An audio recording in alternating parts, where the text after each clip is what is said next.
اب یہاں سے حضرت لقمان کی وہ نصیحتیں ہیں جو انہوں نے اپنے بیٹے کو کی ہیں، یہاں مذکور نہیں ہے، لیکن مراد یہی ہے کہ انتقال کے وقت جیسے کہ کوئی شخص دولت مند ہے تو وہ اپنے انتقال کے وقت اپنے بیٹوں کو، یا اگر بیٹا ایک ہی ہے اسے بتائے گا کس سے لینا ہے، کس کو دینا ہے، کیا حساب کتاب ہے، کہاں کہاں میرے ایسٹس ہیں، کوئی دفینہ ہے تو بھی بتائے گا کہ میرا وہاں فلاں جگہ پر دولت دفن ہے۔ ایک حکیم انسان کے پاس اصل شے اس کی ساری عمر کے غور و فکر کا جو حاصل ہے کہ میں نے جو کچھ سوچا ہے، میں نے جو کچھ بھی حاصل کیا ہے اپنی فطرت سلیمہ اور عقل سلیم کی رہنمائی میں، وہ میں تمہیں منتقل کر رہا ہوں۔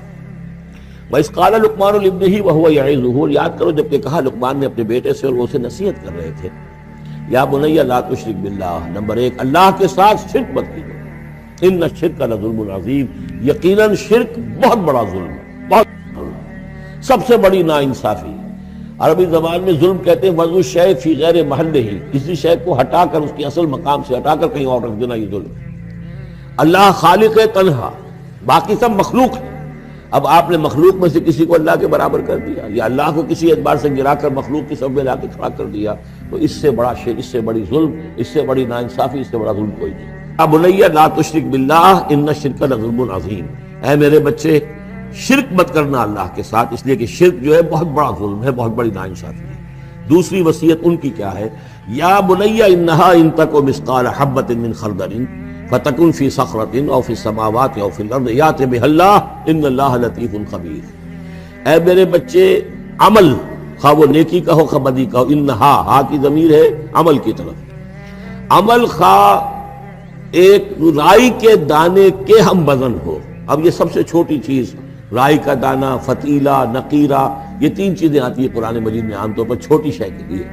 لا یظلمون فتیلہ، لا یظلمون نقیرہ، اور یہ کہ رائی کا دانہ، رائی کا دانہ بہت چھوٹا، تو چاہے وہ نیکی یا بدی ہو رائی کے دانے کے ہم وزن،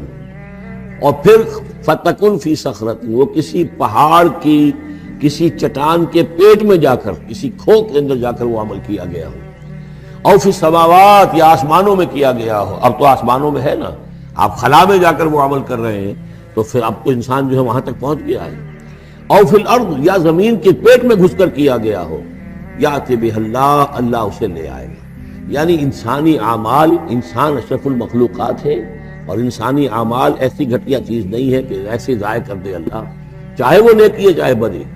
فمن یعمل مثقال ذرۃ خیرا یرہ ومن یعمل مثقال ذرۃ شرا یرہ، لیکن عمل ضائع نہیں ہوگا،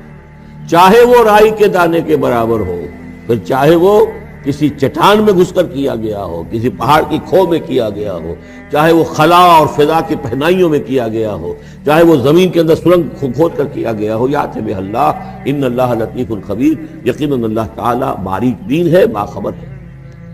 اب دو چیزیں آ گئیں، اللہ کے ساتھ شرک نہیں، اور اعمال کے بارے میں دیکھ لو، نیکی اور بدی کے نتائج نکل کر رہے ہیں۔ اس سے آگے بعث بعد الموت کا یہاں تذکرہ نہیں ہے، اس سے بعد جنت اور دوزخ کا، اس لیے کہ یہ چیزیں معلوم ہوتی ہیں پھر نبی کے بتانے سے۔ اصولی طور پر جو چیز حکمت سے انسان جہاں تک پہنچ سکتا ہے وہ دو ہے، ایک خالق اور اس کے ساتھ شرک نہ ہو، اور نمبر دو اس اعمال انسانی ان کا ضرور بدلہ ملے گا۔ اب اس کے بعد تیسری بات، یا بنی اقم الصلاۃ، نماز قائم رکھ، یعنی جس اللہ کو تم نے پہچان لیا ہے، اب محض ایک مرتبہ پہچان لینا کافی نہیں ہوگا، اسے یاد رکھنا ضروری ہے، ورنہ شیطان تمہیں ورغلائے گا، تمہیں ادھر ادھر سے جو ہے تمہارا نفس تمہیں غلط راستے پر ڈال دے گا، جب تک کہ یہ ایمان باللہ مستحضر نہ رہے ذہن کے اندر۔ اور ایمان باللہ کو مستحضر رکھنے کے لیے ذکر ہے جو ہم پڑھ چکے ہیں، اتل ما اوحی الیک من الکتاب واقم الصلاۃ ان الصلاۃ تنہی عن الفحشاء والمنکر، لہذا اب نماز کون سی تھی وہ ہم نہیں جانتے، لیکن کوئی ذریعہ ایسا ہونا چاہیے کہ تم اللہ کو یاد کیا کرو۔ یا بنی اقم الصلاۃ، اور نمبر 4 وَأَمُرْ بِالْمَعْرُوفِ وَانْهَ عَنِ الْمُنْکَرِ، اور نیکی کا حکم دو اور بدی سے روکو، یہ بھی تمہاری ذمہ داریوں میں سے ہے، یہ بھی انسان کی، یوں سمجھیے کہ اس کی انسانیت، اس کی شرافت، اس کی مروت کا تقاضا ہے کہ وہ اپنے جو ابنائے نو ہیں، جو بھی انسان ہیں، ان کی بھلائی کے لیے کوشاں ہوں، اور سب سے بڑی بھلائی ان کی، سب سے بڑی خدمت یہی ہے کہ انہیں برائیوں سے روکا جائے اور بھلائیوں کی دعوت دی جائے۔ وَاصْبِرْ عَلَىٰ مَا أَصَابَكَ، اور یہ بھی جان لو کہ اگر یہ امر بالمعروف نہی عن المنکر کرو گے تو تکلیفیں آئیں گی، مصیبت آئیں گی، پسند تو کسی کو نہیں ہے کہ آپ اس پر تنقید کریں۔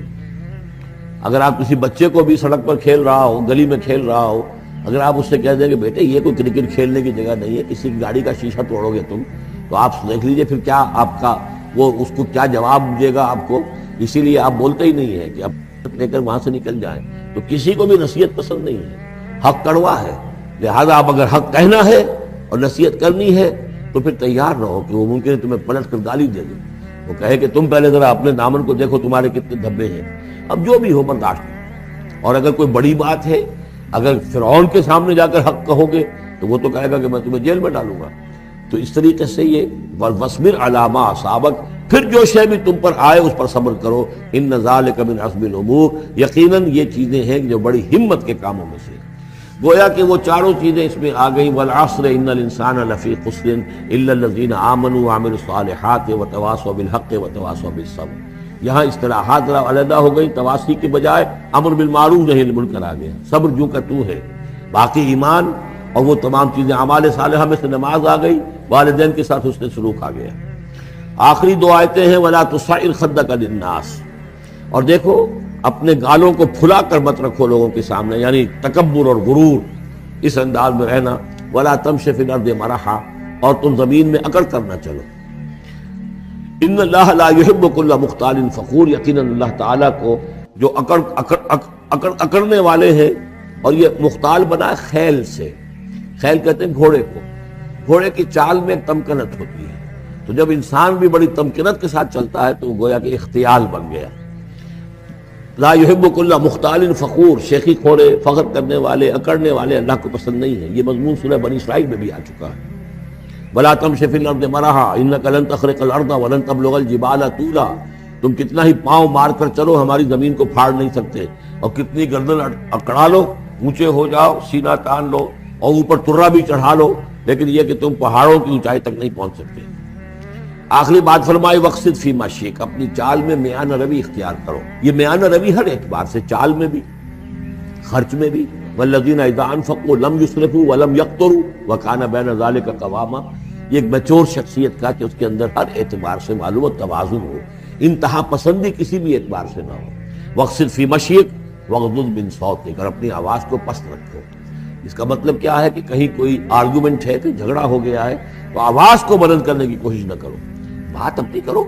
عام طور پر یہ ہوتا ہے کہ جب آدمی دیکھتا ہے کہ میری دلیل تو کمزور پڑ گئی, تو پھر وہ اپنی آواز کی والیوم بڑھا کر کوشش کرتا ہے کہ کمپنسیٹ کرے کہ دلیل عقلی اعتبار سے تو کمزور ہے, لیکن میری آواز جو ہے وہ اس کے اندر وزن پیدا کر دے. وَلَا وَاغْضُضْ مِنْ صَوْتِكَ, اور دیکھو إِنَّ أَنْكَرَ الْأَصْوَاتِ لَصَوْتُ الْحَمِيرِ, آواز جو گدھے کی ہوتی ہے وہ ڈھیچو ڈھیچو جب کرتا ہے تو بلند تو وہ بہت ہوتی ہے, لیکن کس قدر ناپسندیدہ آواز ہے, کتنی ناپسندیدہ آواز ہے. تو آواز کی بلندی کوئی حسن نہیں ہے, اصل تو یہ شے ہے کہ آپ جو بات کہیں وہ وزنی ہو, وہ دلیل کے ساتھ ہو, اور وہ آپ اپنی بات کو منوا سکیں اس کے حوالے سے.